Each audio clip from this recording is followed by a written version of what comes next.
안녕하세요. 손가락 복음 선교의 지휘자 강사입니다. 오신 것을 진심으로 환영하며 해피 바이블을 열어가도록 하겠습니다. 오늘 증거드릴 말씀의 제목은요. 755강 그 안에 생명의 빛이라는 제목으로 하나님의 말씀을 나눠보는 시간을 갖도록 하겠습니다.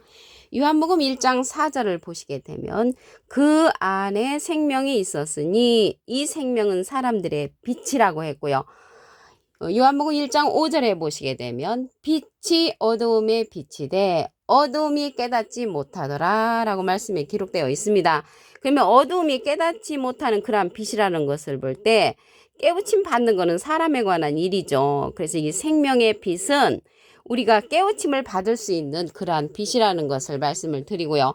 그 안이라고 했는데 그 안이라는 것은 여기 요한복음 1장 4절이잖아요. 1절에 보시게 되면 요한복음 1장 1절 태초에 말씀이 계시니라 이 말씀이 하나님과 함께 계셨으니 이 말씀은 곧 하나님이시니라. 그래서 그 안에 생명의 빛은 하나님 안에 있는 말씀의 빛이라는 것을 말씀을 통하여 알 수가 있습니다.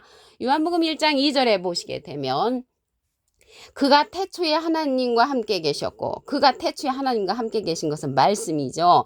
만물이 그로 말미암아 지은 바 되었으니 지은 것이 하나도 그가 없이는 된 것이 없느니라. 그래서 모든 것을 말씀으로 지으신 그 하나님 안에 있는 생명의 빛이라는 것을 말씀을 통하여 알 수가 있습니다. 하나님이 예수님을 이 세상에 생명의 빛으로 보내셨지요. 요한복음 6장 51절에 보시게 되면 나는 하늘에서 내려온 산떡이니 사람이 이 떡을 먹으면 영생하리라. 나의 출떡은 곧 세상의 생명을 위한 내 살이로라. 그 생명을 위한 예수님의 살이 영생을 줄 수 있다는 것이죠. 그런데 여기에서 영생을 줄 수 있는 그러한 예수님의 살은 요한복음 1장 14절에 보시게 되면 말씀이 육신이 됐다고 했습니다. 그래서 육신은 살과 피로 이루어졌잖아요. 그래서 예수님께서 말씀이 육신이 되어서 은혜와 진리가 충만하다고 기록된 말씀이 있습니다. 그래서 영생을 줄 수 있는 그러한 생명의 그러한 말씀을 우리가 먹어야만이 빛을 받을 수가 있는 거죠. 나 역시도 생명의 빛을 받으려면은 하늘에서 내려온 산떡의 말씀을 들어야 한다는 것을 말씀을 드립니다. 여기 태초에 하나님이 말씀이 계셨다고 했잖아요. 태초에 관해서 한 기절 더 보시겠습니다. 창세기 1장 1절을 보시게 되면 태초에 하나님이 천지를 창조하시니라. 그 태초에 하나님이 천지를 창조하실 때 태초에 말씀이 하나님과 함께 계셨기 때문에 말씀으로서 창조를 했다는 것을 말씀을 드리고요.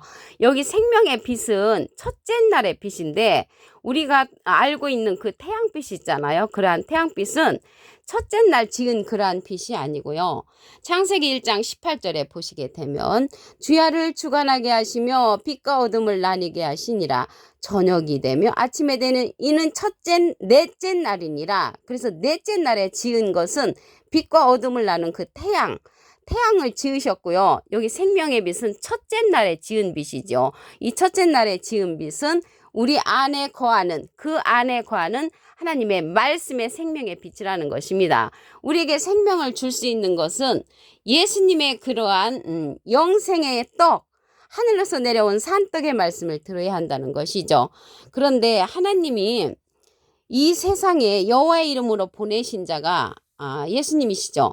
시편 118편 26절에 보시면 여호와의 이름으로 오는 자가 복이 있으며 우리가 여호와의 집에서 너희를 축복하였도다. 여호와의 이름으로 오는 자는 예수님이시고요.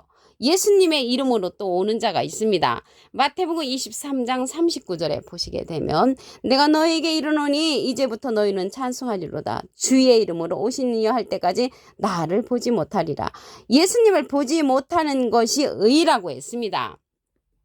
요한복음 16장 10절에 보시게 되면 의에 되어라 함은 내가 아버지께로 가니 너희가 다시 나를 보지 못하며 예수님을 보지 못하는 것이 의라는 것입니다. 의라는 것은 한문으로 보면 오르의자잖아요. 오르의자거든요. 그래서 예수님께서 가시면서 나를 못 보는 것이 의라고 이렇게 말을 했습니다.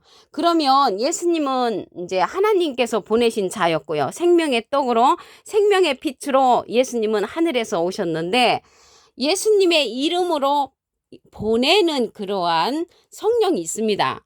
요한복음 14장 26절에 보시게 되면 보혜사 곧 아버지께서 내 이름으로 보내실 성령, 보혜사 성령인데 예수님의 이름으로 보내는 성령이란 말이죠. 그가 너희에게 모든 것을 가르치시고 내가 너에게 말한 모든 것을 생각나게 한다고 했습니다. 그러면 이 보혜사 성령을 보내신다고 했는데 보혜사라는 그러한 뜻은요, 대원자라는 그러한 뜻을 갖고 있습니다. 요한 1서 2장 1절 그 중간에서부터 보시게 되면 누가 죄를 범하면 아버지 앞에서 우리에게 대언자가 있으니 곧 의로우신 예수 그리스도시라고 했습니다. 대언자 앞에 조그만하게 3자가 있는데 관조성경 해석란에 보시게 되면 보혜사라고 기록되어 있습니다. 그래서 이 보혜사는 대언자라는 뜻을 갖고 있는데 예수님의 이름으로 보내는 그러한 성령은요, 그러한 보혜사는 또 다른 보혜사라고 했습니다. 요한복음 14장 16절에 보시게 되면 내가 아버지께 구하겠으니 예수님이 하나님께 부탁을 해서 그가 또 다른 보혜사를 너에게 주사 영원토록 너희와 함께 있게 하시리니 저는 진리의 영이라고 했습니다. 세상은 능히 저를 받지 못한다고 했고요. 저를 보지도 못하고 알지도 못한다고 했습니다. 그러나 너희는 저를 아나니 저는 너희와 함께 거하시며 너희 속에 계시겠음이라고 했습니다. 이 시간 이후로 또 다른 보혜사를 알게 되신 여러분들은 또 다른 보혜사 안에 거하심으로 생명의 빛을 받는 자 되기를 간절히 바라겠습니다. 여기 보혜사가 파라클레트거든요. 헬라어로는 파라클레토스로 곁에 파라와 부름받은 클레토스란 말의 합성어로 도움을 주기에 곁에 부름받은 자란 그런 뜻을 갖고 있고요. 라이프 성경 백과사전에는 컴포터 위로자, 카운셀러 상담자, 미리에를 중보자, 헬퍼 돕는 자, 서플리케이터 탄원자란 이름을 갖고 있다고 라이프 성경 백과사전에도 기록되어 있습니다. 그래서 여기 보혜사인데 이 보혜사는 예수님의 이름으로 보내는 그러한 성령이라고 했습니다. 근데 이러한 성령은 진리의 성령이라고 했습니다. 요한복음 16장 13절에 보시게 되면 진리의 성령이 오시면 그가 너희를 모든 진리 가운데로 인도하시리니 그가 자유로 말하지 않고 오직 듣는 것을 말하시며 장래를 우리에게 알려주는 성령은 진리의 성령이라고 했습니다. 이 진리의 성령이 예수님을 증거한다고 했습니다. 요한복음 15장 26절에 보시게 되면 내가 아버지께로서 너에게 보낼 보혜사 곧 아버지께로서 나오시는 진리의 성령이 오실 때 그가 나를 증거하실 것이요. 그래서 진리의 성령 또 다른 보혜사의 그러한 말씀은 예수님을 증거한다는 것을 말씀을 통하여 알 수가 있습니다.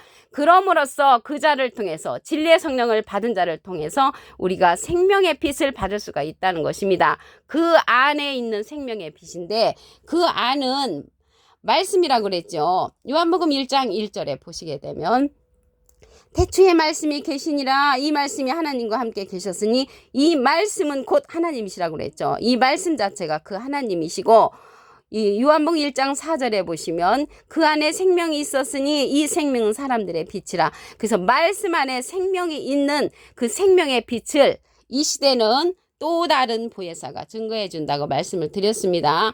예수님은 하나님의 이름으로 오시는 자라고 그랬죠. 시편 118편 26절에 보시게 되면 여호와의 이름으로 오는 자가 복이 있으며 우리가 여호와의 집에서 너희를 축복하였도다. 그래서 여호와의 이름으로 오는 자는 하나님께서 보내신 예수님이시고요.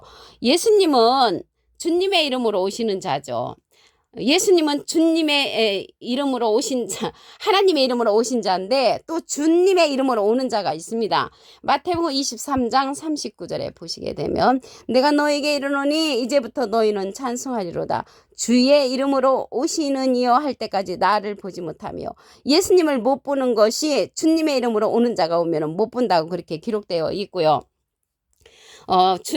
주님으로 주의 이름으로 오시는 이 할 때까지 예수님을 못 본다고 했는데 이 예수님을 못 보는 것이 의라고 했습니다. 요한복음 16장 10절에 보시게 되면 의에 대하라 함은 내가 아버지께로 가니 너희가 다시 나를 보지 못하며 예수님을 못 보는 것이 의라고 했습니다. 의. 왜 못 보느냐면 예수님은 하나님께서 보내신 자였고요. 하나님께서 보내신 자. 예수님은 또 예수님의 이름으로 보내는 그런 성령이 있습니다. 요한복음 14장 26절에 보시게 되면 보혜사 곧 아버지께서 내 이름으로 보내실 성령, 예수님의 이름으로 보내는 성령이 있단 말이죠. 그 자가 이 시대는 생명의 빛의 말씀을 증거해 주는 자라는 것을 알 수가 있습니다. 그 아니라는 것은 말씀 아니라고 그랬잖아요. 태초에 말씀이 계시니라. 이 말씀이 하나님과 함께 계셨으니 이 말씀은 곧 하나님이시라고 그랬죠. 그래서 하나님 안에 있는 생명의 빛을 예수님 때는 예수님이 증거해 주셨고요. 이 시대는 생명의 빛을 누가 증거해 주냐면 예수님의 이름으로 보내는 성령이 증거해 준다는 것입니다. 그 성령은 또 다른 보혜사라고 그랬죠. 요한복음 14장 16절에 보시게 되면 내가 아버지께 구하겠으니 그가 또 다른 보혜사를 너에게 주사 영원토록 너희와 함께 있게 하시리니 저는 진리의 영이라고 했고요. 세상은 능히 저를 받지 못한다고 했고 저를 보지도 못하고 알지도 못한다고 했습니다. 그러나 너희는 저를 아나니 저는 너희와 함께 거하시며 너희 속에 계시겠음이라고 말씀이 기록되어 있습니다. 그러므로써 이 시대는 진리의 성령 또 다른 보혜사의 말씀을 듣는 것이 말씀 안에 있는 생명의 빛을 받는 길이라는 것을 말씀을 드립니다. 이 보혜사는 대원자라는 그러한 뜻을 갖고 있습니다. 요한일서 2장 1절에 보시게 되면 나의 자녀들아 내가 이것을 너에게 쓰면 너희로 죄를 범치 않게 하려 함이라. 만일 누가 죄를 범하면 아버지 앞에서 우리에게 대언자가 있으니 대언자 앞에 조그만하게 3자가 있습니다. 관주성경 해석란에 보시게 되면 보혜사라고 기록되어 있습니다. 그래서 이 보혜사는 대언자로서 하나님은 예수님을 대원자 보혜사로 보내셨고요. 예수님은 예수님의 이름으로 보내는 그 대원자 또 다른 보혜사를 우리에게 보내주시는 것입니다. 그 또 다른 보혜사는 예수님을 증거한다고 했습니다. 요한복음 15장 26절에 보시게 되면 여기 14장 26절이잖아요. 15장 26절에 보시게 되면 내가 아버지께로서 너에게 보낼 보혜사 곧 아버지께로서 나오시는 진리의 성령이 오실 때 그가 나를 증거하실 것이요. 진리의 성령이 예수님을 증거해 준다는 것이죠.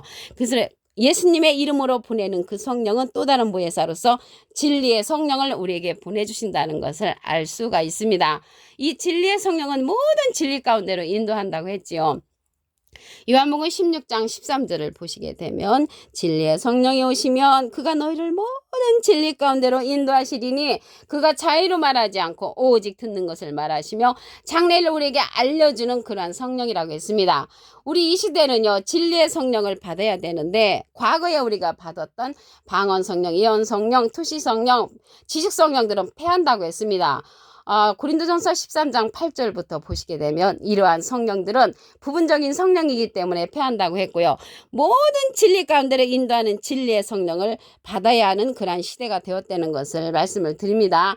진리의 성령 또 다른 보혜사를 통하여 그 안에 생명의 빛을 받아야 하는 그러한 시대가 되었다는 것을 말씀을 드립니다. 태초에 하나님께서 천지를 창조하실 때에도 하나님과 함께 계신 그 말씀이 우리와 함께 있습니다. 요한복음 1장 1절에 보시게 되면 태초에 말씀이 계시니라 이 말씀이 하나님과 함께 계셨으니 이 말씀은 곧 하나님이시니라. 그래서 말씀이 하나님이신데 태초에부터 계셨다고 했거든요. 이 말씀이. 자, 창세기 1장 1절을 다시 한번 보시면 태초에 하나님이 천지를 창조하시니라. 그래서 태초에 하나님이 천지를 창조하실 때 말씀과 함께 계셨다는 것을 알 수가 있습니다. 첫째 날에 지은 이 생명의 빛은 태양빛과는 틀리다고 그랬죠. 그래서 이 생명의 빛은 말씀의 빛, 진리의 빛, 생명의 빛, 그래서 진리의 성령을 통하여 우리가 들어야 하는 그런 빛의 말씀이라는 것을 알 수가 있고요. 우리가 알고 있는 그 태양빛은 넷째 날에 지으셨죠. 창세기 1장 18절에 보시게 되면 주야를 주관하게 하시며 빛과 어둠을 나누게 하시니라. 저녁이 되며 아침에 되니 이는 넷째 날이라.